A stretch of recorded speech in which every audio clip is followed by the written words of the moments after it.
So here we are with Season 4, Episode 6 of She-Ra and the Princesses of Power. Last episode, we've got to see Kyle and Lonnie and Rogelio, which was very nice. I enjoy that they had their own little episode in combination with Light Hope and Adora. We also learn a little bit more about Light Hope, that, wow, who would have thought that she, being an AI, is doing all these things that's probably not good, you know, probably one of the reasons why Mara did the things that she did. And according to this title, it seems like we are getting an episode on Scorpia, so that will be fun. We've kind of been seeing the disintegration of Catra and Scorpia's relationship now that Catra is just going full steam ahead into this whole villainy stuff. So it will be nice to see what's going on with Scorpia. I did wonder, like, what was going on the Fright Zone, so we got, for the most part, that whole part with the old squad, and now it seems like we're gonna get a little bit more in Scorpia, so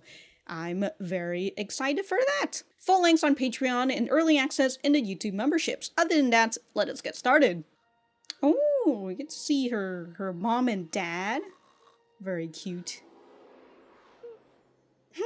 She just sleeps like that, waking up with a happy attitude, huh? Push down doubts and insecurities. Push down doubts and insecurities. I am brave, strong, loyal, and I give great hugs.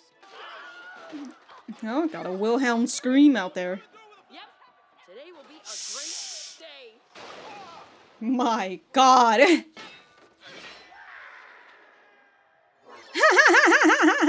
Gotta save their asses.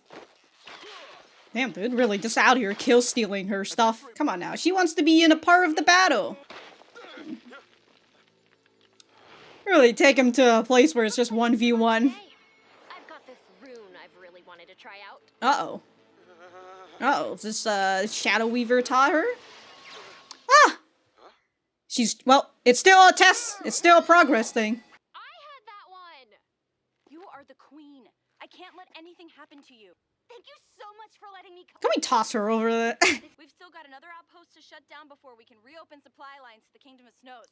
Come on, let's move. Okay, that's where Frost's stuff is. You were so lucky she saved you before that horde soldier reached you. She didn't save me.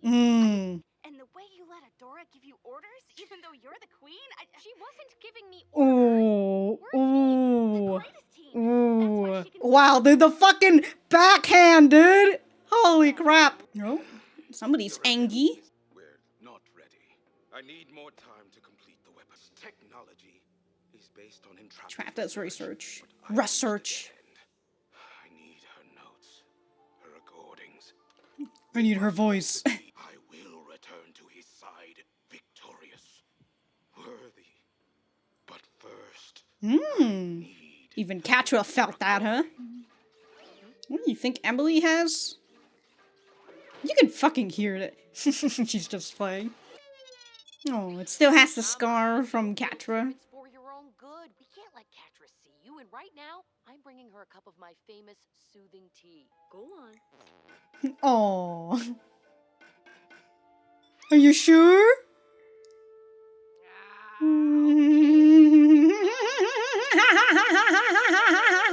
Oh. You can really sneak up on a Oh, girl. she is a cat. I have a job for you. I need you to find Entrapta's recordings. You know, that thingy she was always babbling into. Hopefully that hasn't been destroyed. Did you want any of the tea? You know what? It's not a... Oh my God, dude, she just chugged that whole thing. It was piping hot. No thanks, no nothing. Just fucking toss that shit on the ground. Hey guys, can't stay long. I'm on a super important top secret Rogelio, just... for Catra. Good luck with that. I'm sure Catra will be super grateful. Yeah, of course she'll be grateful. Everything Catra's done has been to help the Horde. No, it doesn't. She doesn't care about any of us. Of course, this is just part of her plans. No, you're wrong. Catra is In under straight a lot of denial, dude. pressure, and maybe she just... When are you gonna wake up? Lonnie woke up. Hey, She's gone woke. So let's go in nice and slow. Here's what we're gonna do. Glimmer! I just do everything myself. You can't just rush in a battle on your own like that. You're the queen. Oh, am I the queen? Because it seems like You're the one giving me all. Oh. And what's your plan? More dark magic? It's not dark magic. Oh my God, that guy's dead.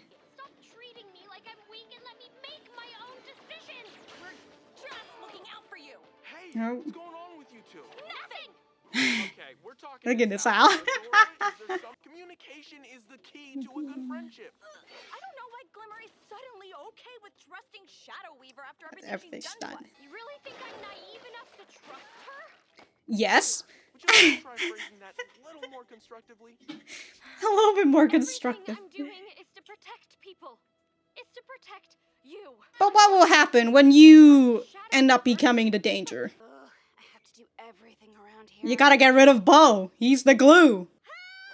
Flutterina! Help! Put me down! Your side. Now follow my lead.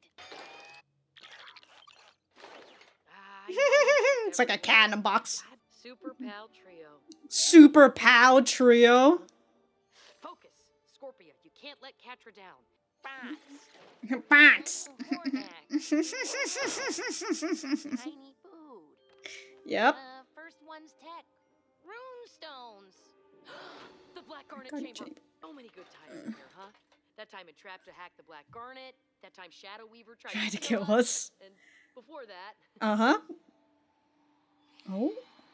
the whole Fright Zone used to be my family's kingdom. But then The Hordak whole showed up Fright and- Zone. Well, Okay. you know, the rest is history. It's not like the Black Garnet ever worked for me anyway.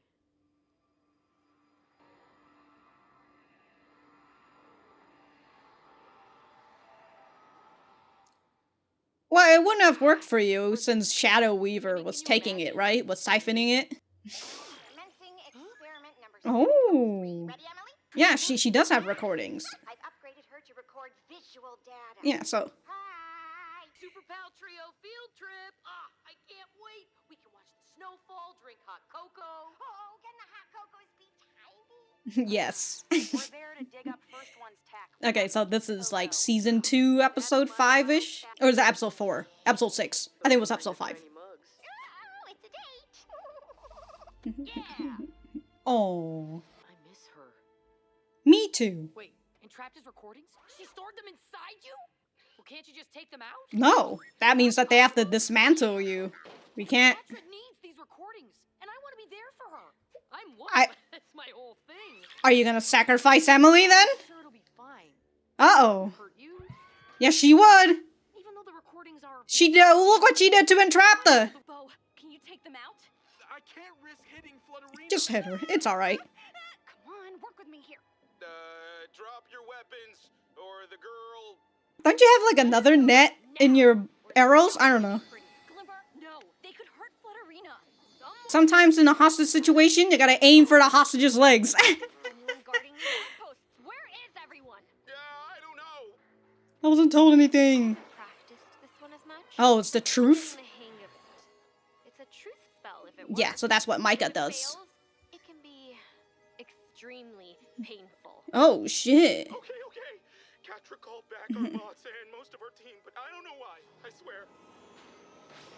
I really don't. I think you He's a fucking grunt. You think he fucking knows everything?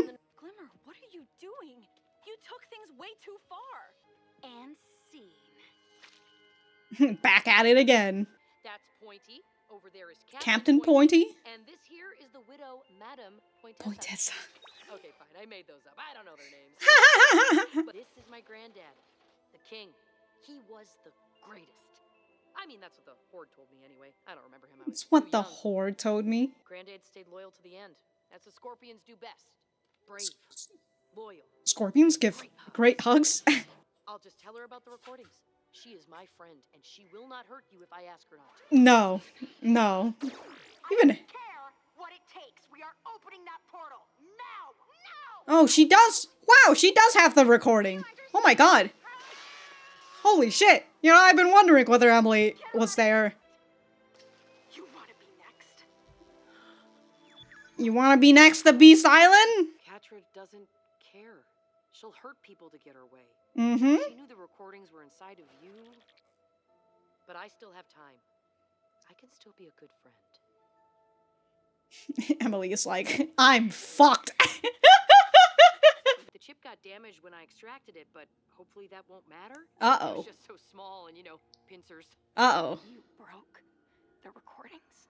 I I didn't mean to. I asked you to do One thing. One simple She's- thing, and you completely ruined it. She's a liar from snapping. You're Scorpia. That's just what you do. Wow. What did I expect? I mean, how can you possibly be this- Why'd you ask her to do it then if you expected her to be useless, huh, Catra? You're a bad friend. Damn. Fucking hit her with the thumps out here, dude. I said friendship is not daijoubu. Entrapta must have taken them with her before leaving.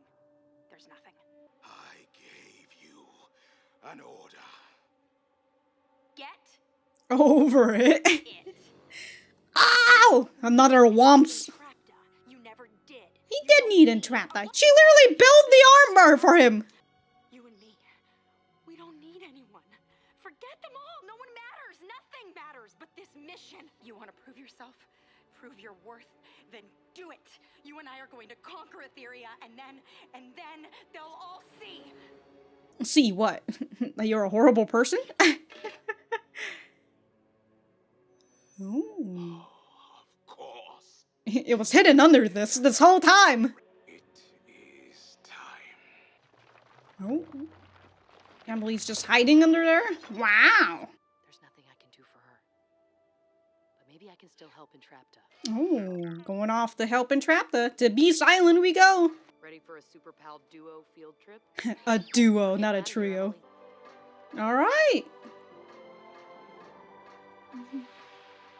There we go. Heading off into the light. Alright. Very, very nice. We've got Scorpia, who's gonna go find Entrapta. Very fun. We've got the friendship, you know, the super pals. I can't remember what Bo said. The super best friends is what it is. We still got that one that's still cracking over there. You know, Glimmer is definitely taken into what Shadow Weaver has been teaching her, right? Really out here with like a close to torture method. I have this truth spell, but if it doesn't work, it's gonna hurt real bad. And again, it's just kind of like, oh, this person wastes my time. And it's like, he's a fucking grunt, all right? You as a queen should fucking start to figure out the structure of rankings, okay? Like, again, like, you really think these fucking grunts are really out here not really having all the fucking details of the plans? That whole thing is not working out. Scorpia is off on her way. Very fun. All right, I'm gonna go write some notes, and we will be right back to the center. Oh, look at the cute Entrapta. So adorable. Why does this person look rather feminine? Hey, you know, if it's two women, that's totally fine. She just has, like, gemstones wrapped up here for some reason. Oh yeah, she's also a drooler. Not only is she a snorer, she's a drooler. Also, this bed is way too small for her size. She needs a way bigger size bed, but you know what? It's the Horde, so they're probably not gonna give you a queen size mattress or anything. I love Emily. Is she napping like this? Is she just napping upside down? God, dude, when it comes to Emily, I mean, Emily, in a way, it's kind of similar to how you would write an animal type character. And, like, I'm not talking about Swiftwind, because, like, Swiftwind can talk, so, like, scratch him out. But in terms of, like, dogs sorry, not dogs, well, animals, typically, right, that don't speak humanish language, humanish, they just bark or they meow or whatever. And so a lot of their personality comes out of their body, right? A lot of body language coming out of them, and I absolutely love that we got a lot of Emily in this episode. You can definitely see her you can definitely see her personality just really shining through, and I love it. You know, again, like, just her sleeping upside down like this and then just fucking moving over and just fucking smashing against Scorpia's dresser. Just starts going all, just fucking putting her feet on the dresser and everything. It's very fun. And then back in, I can't remember what episode it was, if it was episode 3 or 4, where Catra was getting a nightmare and Emily was there just like having her little paw on Catra. I do enjoy that too. Despite the fact that Emily knows that Catra betrayed Entrapta, Because, like, yeah, Scorpia was all in denial towards the end. We had Scorpia telling Emily, I just need to tell her about the recording, and Emily's just over like, no, you're not fucking doing that shit, alright? I know that she's gotta fuck me up, she's gotta dismantle me, and so she had to show this footage of Catra betraying Entrapta just to really get it into Scorpia's head. But despite Emily knows this, right? I do enjoy that she still just ends up going up to Catra's bed and just being like, everything, it's alright, it's okay, I'm here for you. Very fun. Or maybe Emily was just there trying to kill Catra, I don't know. That's a whole nother look at it.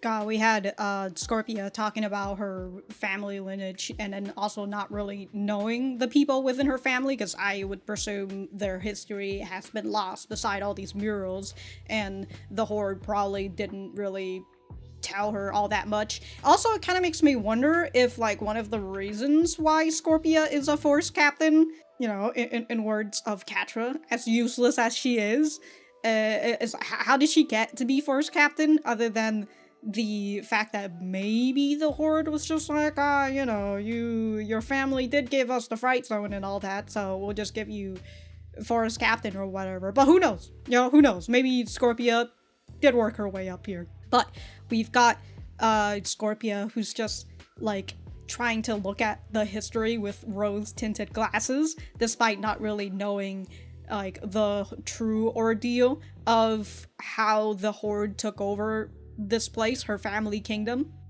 I love that she's over here like, I have Granddad to thank for my opportunities in life, which is like, wow, dude, that optimism that Scorpia has. Maybe a little bit too much. Again, it feels like she was looking at this with rose-tinted glasses. I mean, even Emily was coming on over, and also, she was talking about, made the alliance with Hordak. Part of it, our kingdom gave up the runestone and princess.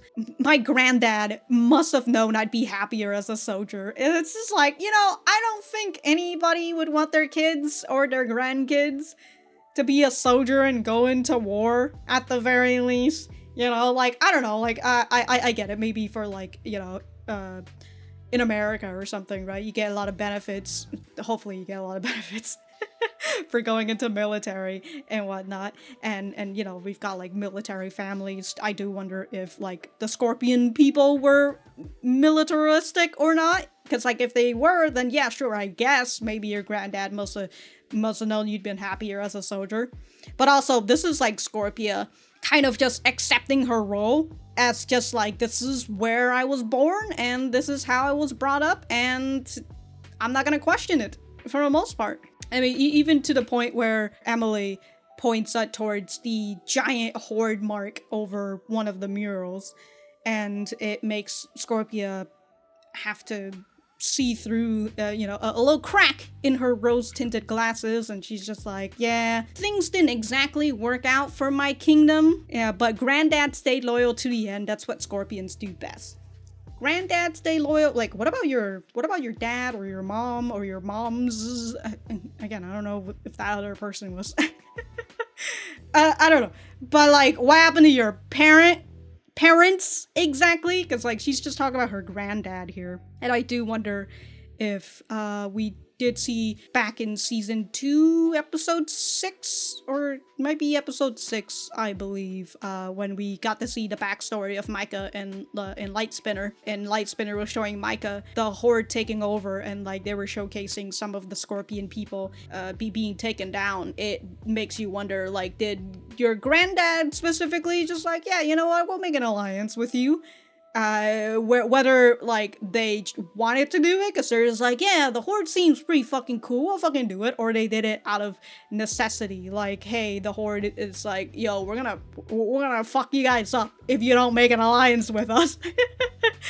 Who knows, right? That's, it was her granddad and all that, so that was, like, at least 100 years ago, and a lot of things can be changed, and, as we say, history is written by the victor. I love how Emily was showing Scorpia the recording, and Scorpia is still trying to be in denial, And God, dude, look at my hair. It's just all everywhere. Anyways, Scorpia is telling Emily she was threatened. She didn't mean it, you know? She was scared. That's all. That's the reason why she did it. And like, sure, I definitely agree that she was scared and she was threatened when Entrapta's just like, no, we're not gonna do this, right? And then she shook her and all that. Of course, she sort of did that with Adora back in episode 2, I believe, right? When Adora was going to be like, all right, you know, I'm gonna fucking leave, I'm gonna go. It's kind of like her reflexive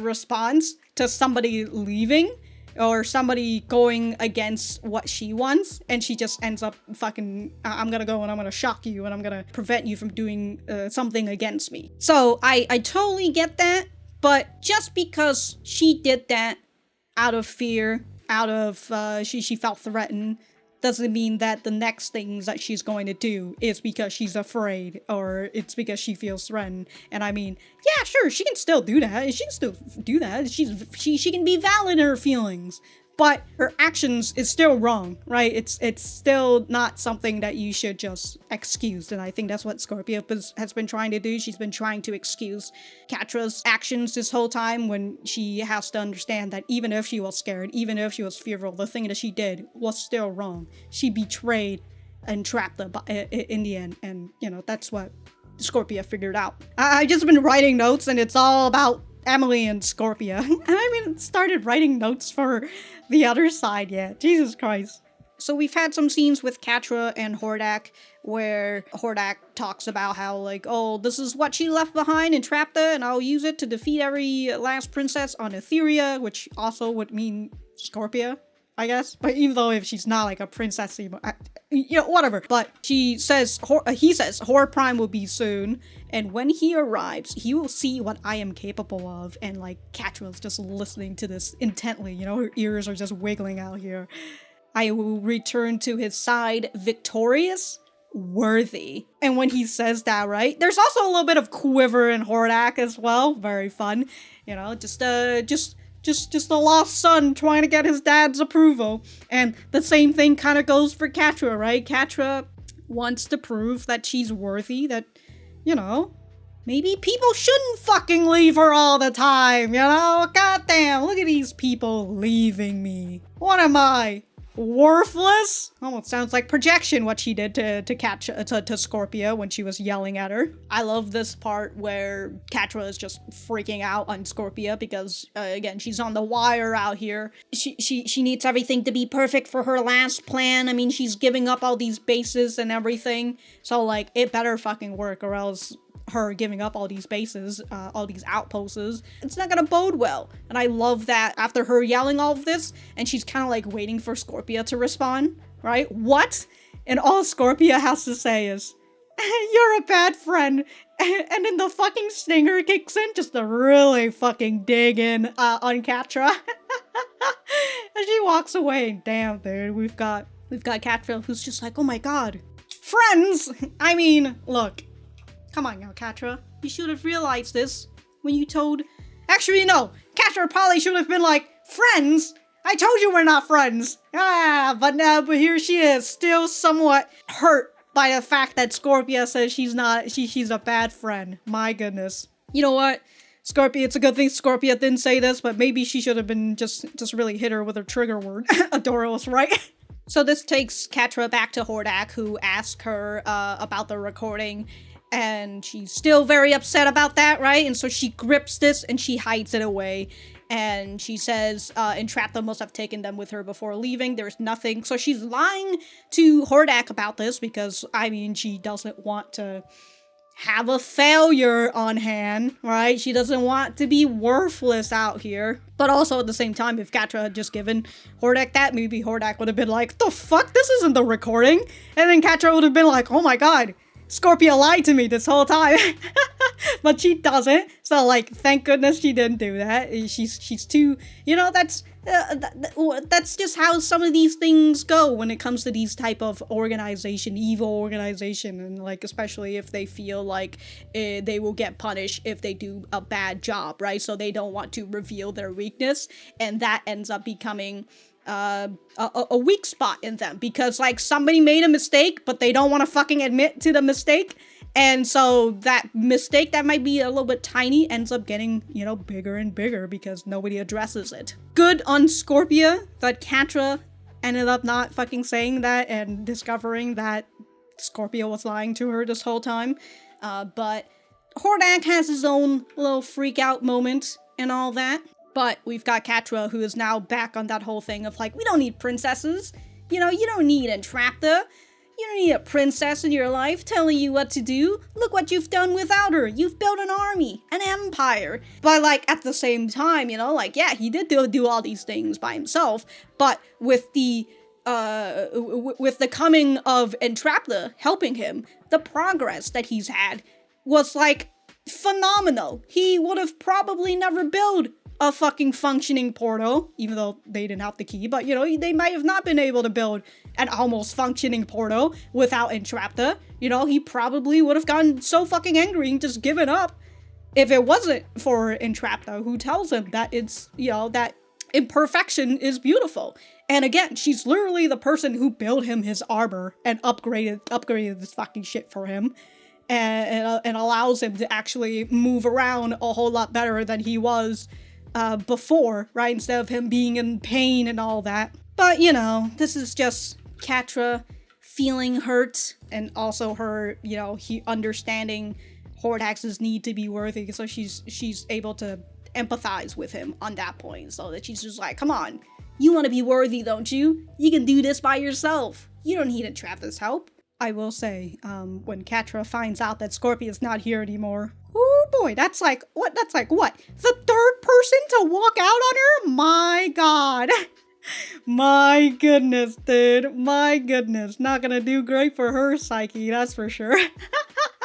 R.I.P., dude. R.I.P. My god. I'm an hour into this recording and I still have not written notes for the other side, for Bright Moon. Newsflash, Catra finds out that by being an asshole, it will just drive people away from you. Who would have thought? More news at 5 about this scientific experiment. Alright, so that was Season 4, Episode 6 of She-Ra and the Princesses of Power. Let me know what you guys think about it in the comments down below. You know that I always like talking to you guys. For me, I thought that this was you know, probably close to a great episode. It's pretty good. I enjoy it. I think of the all the episodes, other than the last episode, which I also enjoyed, the last episode and this episode is the one that I've enjoyed the most. But before I go and like talk about the whole entire thing with Scorpia, although I kind of feel like I kind of just murmured all over it during the note-taking spot, let's talk about the Bright Moon side, right? We've got Double Trouble, disguised as Flutterina. They're out here driving a wedge into the trio's friendship. The best friend squad. I think that's what you said. Yeah, the best friend squad. And I'll be honest, you know, when it really comes to these three, their friendship seems like it would just crack on its own.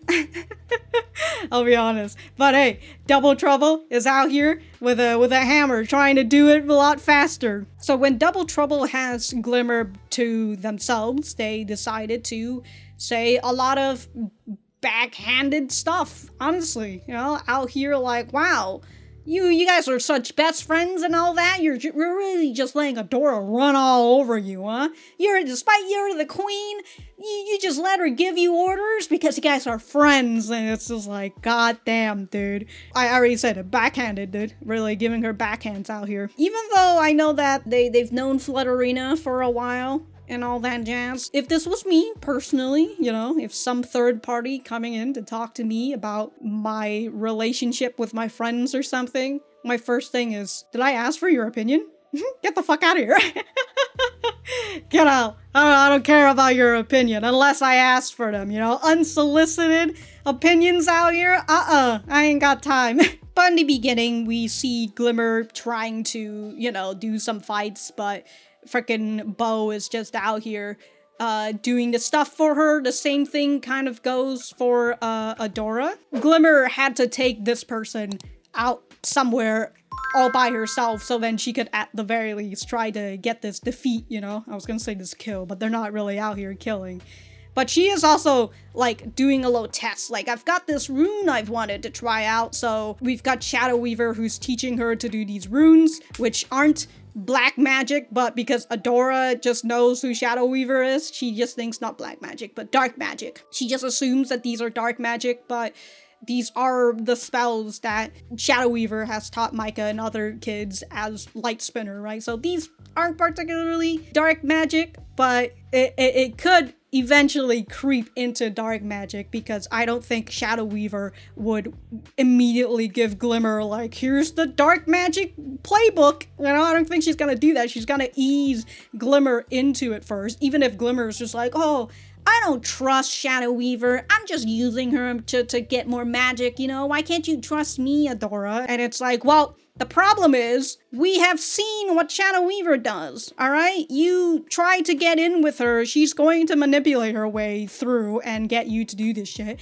And also, we had Adora who just steals her again. And we've got Glimmer who says, you know, I've had that one. And Adora goes and says, like, you are the queen. I can't let that happen. I can't let anything happen to you. Besides whatever dark magic Shadow Weaver taught you, it probably wasn't working. It was back in season 4, episode 1, where Shadow Weaver tells Adora, hey, hopefully you guys will still be friends because power changes you. And at first I would presume Shadow Weaver is talking about Glimmer, right? And you can kind of see that Glimmer is changing, definitely with no faults to Shadow Weaver, you know, totally not at all.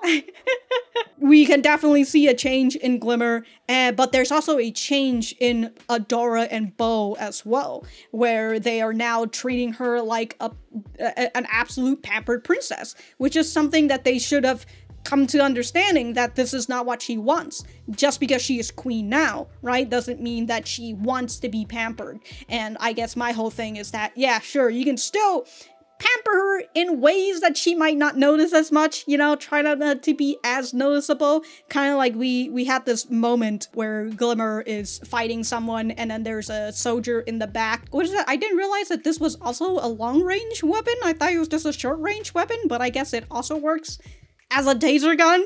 But this guy, he was ready, he was aiming for Glimmer, and Bo just shoots him out of the way, right? As he watches these two just fucking talking and fighting with each other as they battle the soldiers. If it comes to these sort of things, it's just like, hey, I'm just gonna watch your back, and if I see anybody coming at you and you don't realize that they're attacking, I'll fucking get them for you.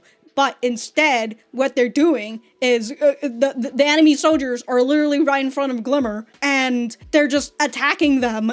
They're just Bo and Adora, I mean, are just attacking the soldiers who are in front of her. That she's trying to fucking get a kill, get a kill streak going on out here. They should just be looking out for her in terms of, again, watching her back instead of pampering her like this. Again, like as to what Shadow Weaver says, right? Power changes you, and it changes not only Glimmer, it changed Adora and Bo as well. While Double Trouble is trying to break their friendship, Bo is the glue, and he is desperately trying to mend their relationship again, right? He says, communication is the power, alright? It's the keys to friendship out here. Y'all gotta talk with each other instead of being all angry and huffy and being passive-aggressive towards each other, you know? Just say out what is in your mind, and let's work on it, you know? Again, Bo is the glue, and honestly, if you get Bo to stop being the glue, or get him to leave or go away or whatever, you know, that's one way of doing it. So Double Trouble pretends to be a hostage. They're not very impressed by the soldiers' performance out here. You know, it's just like, come on now, improvise, y'all, improvise. So Glimmer was going to do something, but Adora stops her, but she's just like, you know what, fuck it, I'm gonna use a magic, and it worked. It only takes those two soldiers instead of Flutterina, which I was thinking, like, again, if Glimmer is able to teleport just one specific person, she could have just gone behind them and then taken them out just like that, you know, and then Bo could have just shot the other freaking soldier. Whoop-de-doo, you know, but hey, this whole magic stuff that she's doing works as well. But this takes us on over to this scene where Glimmer was just ready to just torture this man. Hey you! You better tell me, why aren't anybody guarding these outposts, huh? I'm gonna do a little truth spell on you, you know? I haven't practiced this one as much. I'm still getting the hang of it. Whether that's the truth or a lie, just to really get him to, you know, confess before she does it. You know, your intentions doesn't really matter. It's your actions that's going to be judge, right? And so with her talking about like, oh, if I do this and it doesn't work, it's gonna hurt you a lot, you know, it's gonna be extremely painful. And the guy is just like, look, Catra called out our bots and most our teams, and like that's all he knows. He's literally a grunt, and she refuses to back down from that instead of just understanding the position that he's in, right? And you know, when it comes to these torture methods and stuff, you know, you're never really going to get an answer or the correct answer. You're only going to get the answer that you want to hear. This gets Bo to tell her to stop, and then Glimmer telling like, oh, Catra pulled her forces. We've been wasting our time all day. This guy is wasting mine. Again, not his fucking fault. He's just doing what he's doing. He's a fucking grunt. This gets Adora to question Glimmer, right? Like, why are you doing this? You took things too far, and that makes Glimmer consider the fact that she feels like Adora doesn't trust her, right? Like, I wasn't really going to hurt him. Like, do you really think I would really do that? you gotta trust me and all that. My god, you see how tall She-Ra is in this angle? It's like a little kid looking up to her mom.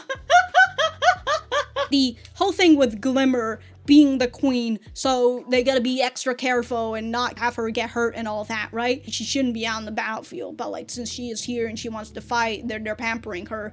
But like, at the same time, Adora, you are She-Ra. You are literally one of their, even though you are a soldier, you are still one of the best members. Alright, I know that you don't give orders and all that, even though, you know, it seems like to Glimmer you are giving orders. But you are literally the best soldier that they've gotten. And so, like, your value is almost as high as the queen's. Maybe even higher than the queen. That's all I'm saying. You're over here like, oh, look, Glimmer, we can't have you on the battlefield. We can't have you do all these... Adora, you go and you get fucking kidnapped by the Horde? You get taken? And like, look what happened. A portal was open, and the whole place was about to be fucking destroyed. Like, Jesus Christ. Like, again, like, you have a lot of value as well, so like, you literally do not have any stance of telling Glimmer that she needs to be protected and all that, right? So it's, again, like, you are literally holding the fucking sword. That is, like, super great. And again, you can transform into She-Ra and all that, right? And like, nobody has seen She-Ra in over 1,000 years. So like, what happens if they just fucking murk you? Like, the Bright Moon Rebellions lose She-Ra. Ah, friendship, dude. It's not Daijobu. But this takes us on over to the Fright Zone as I try to figure out what the hell I haven't already talked about for Scorpia. I mean, well, here in this scene, we've got Scorpia going about, ready to take some tea to Catra, and we've got Emily being very cute, and I love Scorpia playing along with her, you know, continuing walking, and just ha, you know, I enjoyed this whole scene, and just her, like, finally catching her, and Emily's just like, oh! Again, as I said, Emily, despite her being a bot and all that, she has a lot of personality, and I really enjoy it, right? She's being a little mischievous, just being like, hoo, I'm following you. And with Scorpia saying like, oh, you know you're supposed to stay in my room, and Emily's just like, but I want to come with you, you know? I want to go with. And like, Scorpia telling her to go back, and Emily, it's like walking back, but she just keeps looking back at Scorpia, like, are you sure? Like, continues to walk before finally giving another look. Are you sure? And I love Scorpia. It's like, don't give me those eyes. Don't give me those puppy eyes. So adorable, dude. So adorable. Yeah, a cute little face. She is very cute. Look at her. And I love that. Her getting shocked when she notices Catra. How did Catra not notice Emily? Dude, Emily makes so much noise, dude. But whatever. We've got Scorpia, who's gonna give Catra a soothing tea, right? She's still in denial that she and Catra are besties of friends when they're not, you know. She even, like, made mention that, like, oh, maybe I just misheard Catra, you know, there were cannons there and all. Maybe I just misheard her saying that we're not friends, we're not best friends. God, those eyes, though. The bloodshot, dude. And I love that Scorpia's, like, trying to ask her about her well-being, and Catra just tosses that aside, like, I didn't ask you. Yeah, I didn't ask for your opinion. See, look, that's the right attitude to have for somebody who's outside of your friend zone. Alright, Catra? Not for somebody who's inside your friend zone. We do see a crumb of care from Catra when Scorpia asks her, well, did you want any tea, you know? I made it for you and all that, and she's just not amused by it. And, like, as Scorpia was about to be like, oh, you know what, never mind. You know, you don't have to drink it. We just got Catra who just takes it. Again, just gulps the entire thing down when it's piping hot. My god, that's definitely gonna wake you up at the very least. Like, she just, yo, dude, I burn my tongue all the time because when it comes to tea, I can't just fucking stop, just wait for it to cool down a little bit. I just try to drink it anyways. I burn my fucking tongue. And Catra's over here just chugging the whole thing down her throat. She drinks that, you know, in her position of drinking, you know, hands on her hip. One hand on her hip. But when she finishes, she has a moment of just like, wow, you know, that was very nice. We even see a little smile on Scorpia before she just goes right back, you know? What are you still doing here? Throws it on the ground. No thanks, no nothing. So Scorpia heads on out to, you know, do the mission of trying to find Entrapta's recordings, and she meets up with Lonnie. For the most part, it's just Lonnie who's doing all the talking and everything. And we've got Scorpia, again, still in denial, being like, oh, she's gonna appreciate me after all of this. And Lonnie just tells her, good luck with that. I'm sure Catra will be super grateful. I would presume they literally came back after that whole burning thing from last episode, the fluke spore clouds, and they came back with the whole stuff, and Catra probably didn't thank them for anything. So Lonnie is just like, yeah, we fucking risk our lives out here to get this shit. And Catra doesn't say thank. You think that she's gonna thank you, Scorpia? I fucking doubt it. I just love that Lonnie is just out here like, yeah, Catra, she's not going to thank you. She's not going to be grateful. Not at all. And she realized that last episode. For Lonnie, Kyle, and Rogelio, they might come to the understanding that, yeah, Catra doesn't care about them, the Horde, all this teaching is a lie, but like, where else can they go, right? This is the only life that they know of. Where can they go? And again, it's the idea of, not the grass is greener on the other side. It's more like, if this side is bad, and I'm already comfortable with it, what if I go to the other side, and it's worse, and I'm not comfortable with that life? So again, it's unfortunate that, like, even though Lonnie over here understands that this whole thing is a lie, it's a ruse, they are not willing to switch side. And also, again, with the whole idea of if the Horde wins, right? It's better to be on the winning side, even if they're evil. So in her search for Entrapta's recording, this takes her back to the Black Garnet. There were some cobwebs when they first came in to really show you that this place hasn't been touched since Shadow Weaver, and like since the whole hacking since season 1, I suppose. And this got Scorpia to look at the runestone and think about like, yo, you know, I'm actually a princess. And like there's this gleaming, there's this calling of the runestone that is like attracting Scorpia, right? We saw Scorpia get a little entranced by it, and it makes her want to touch it, right? She was like this close to touching it before she stops. Perhaps she's afraid that if she touches it, it won't do anything, and then she gets a confirmation that she's not a princess in the end, or it could be the opposite, and maybe it resonates with her, and she finds out, oh my god, I am a princess. What am I gonna do now? But we did see that when she was going to leave, the Black Garnet is making some sort of noise. It's resonating with her, I would presume, again, right? Because she is the princess and the Black Garnet is her gemstone. But I do wonder, was it not resonating with Scorpia before because Shadow Weaver was siphoning off of the magic? And it made me think about the whole ordeal where Angela and Glimmer was sharing the same gemstone. And so that's why Glimmer is now more powerful, because she is getting the full power of the gemstone now that her mom is not there. Maybe?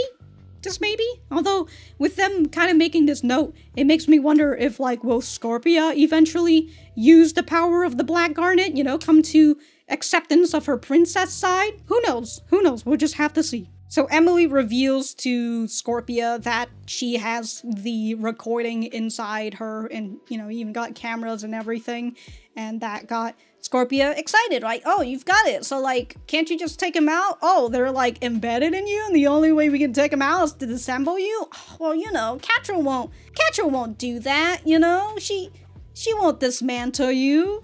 She just needs the recording and I need to be there for her. Yeah, Emily's just like, oh, no. I ain't getting disassembled out here, dude. Emily's got a consciousness, dude. She's afraid of death. Can you believe that? She wouldn't hurt you. She wouldn't. Even though the recordings are inside you and she kind of says the word scrap metal and Emily together a lot. I love that. And then we had a bit of a Freudian slip out here where Scorpia's just like, oh, I know, a great place to hide. I mean, think, not hide. So we get to see the horror hall. I believe that's what Scorpia says. The place that is where all of, like, the murals of her family and all that. Oh yeah, and got these little gemstones that she keeps in her bedroom. Maybe it's a remembrance of her family lineage. But I've kind of already talked about this. Her talking about this history. That is definitely, you know, not written by the Horde at all, and she's definitely not looking at it with rose-tinted glasses. And again, Emily's just always like, I am not being sent to Catra to be disassembled, alright? You have seen her betray Entrapta. I'll show you these footages again. And even Scorpia was still trying to deny it, but finally seeing this, right? Seeing Catra turning back and be like, you want to be next? I'll send you to fucking Beast Island. And again, even if it was a mistake and all that, like, if it was truly a little mistake, Catra would let Entrapta back in, but she hasn't, right? And also because she doesn't want to admit her mistakes. But finally, the veil has been taken down. The veil has been removed, Jesus. And Scorpia finally realizes Catra betrayed Entrapta. She doesn't care about me. Oh man, she betrayed me. And I just let her take Entrapta away. God damn it, Entrapta was my real friend this whole time. And Emily. If she knew the recordings were inside you, and then she goes and she says, but I still have time, I can be a good friend. I don't know, maybe the zoom in was supposed... Again, I just felt like Emily was just like, I'm fucked. I don't know, maybe it was supposed to be like she ripped the thing out of Emily or something when the next time we see her with Catra. So Scorpia offers Catra the piece that is not Emily's memories, but, you know, just tells her that it's broken. And, like, even though Scorpia says, I need to be a good friend to Catra, which, like, she technically wasn't, she was lying to her. But again, this is just Scorpia's way of testing out this theory that Emily has put upon her. But also giving Catra a chance to be a good friend, you know, instead of doing what Catra was going to do, which is to freak out on Scorpia. And instead of just being like, okay, you know, well, fuck. Kind of sucks that you did that. That's really unfortunate. I guess we'll just have to figure out what we have to do next. But in the end, Catra squandered this chance that Scorpia gave to her, and Scorpia finally realizes, you're a bad friend. Cue the stinger. I love that Scorpia's like, there's nothing I can do for Catra, but maybe I can still help Entrapta. Good for Scorpia, dude. You know, I thought that maybe Scorpia would still kind of be on the way of, I love Catra and all that, and that she's willing to go to the other side because, you know, she knows that Catra is going through all of this and, like, she's going to definitely regret her fucking decisions if she were to go through with all of this. But I much enjoy the fact that Scorpia's just like, no, you're a bad friend. You've been a bad friend to me this whole time. I've been good to you, right? And in her own ways, I totally get it, right? Scorpia is literally the one person who cares about Catra's well-being, about her health and everything. And Catra's just been the person who's been denying it and clawing her way out of Scorpia's reach. And so Scorpia's finally had enough and decided that, yeah, no, you are a bad friend. I'm leaving. See you later. I'm gonna go and find Entrapta. Very fun, very exciting. I can't wait to see what the next episode's going to be. I will say, in terms of the storyline between the Horde and Bright Moon, I still very much enjoy the Horde's storyline a lot more than I do Bright Moon. I think it kind of goes, as somebody had mentioned before, right? The Horde is much more proactive while the Bright Moon were more defensive, although I do feel like Bright Moon is kind of being a little bit more proactive now that Glimmer is the queen. But I kind of come to the understanding that I enjoy the characters over at the Horde a whole lot more. You know, like, I even enjoy the smaller characters like Kyle, Lonnie, and Rogelio. I enjoy them a whole lot more. But I also feel like you don't really see the princesses all that much. At the very least, that's what I feel. I know that we saw Perfuma, and we also saw like a little bit more of the princesses, even though they kind of just had like small little screen time here and there. But back in like season 4, episode 1, and then in episode 2, where we get to see, we have a little bit more of Perfuma. And I do like Perfuma as a character. I do wish we just could see more of her. I wish we could see more of Mermista or Frosta or whatever, you know. I just want to see a little bit more. And I do feel like we somehow get more screen time of the people from the Horde, and especially like Scorpia. You know, like, I don't know. I don't know. I think overall, I think I just enjoy the Horde's side a whole lot more than Bright Moon. And I feel like the only way they can make me enjoy Bright Moon a little bit more if they show me more of the princesses. But the problem is that there's too many of them. Too many princesses. And then we had like, God, I just completely forgot that freaking Spinnerella Natasha was there in episode 4. Again, they're really just there. I cannot conjure up anything about them. If I have anything else to say, I will write it in the description down below. And that's it. Bye.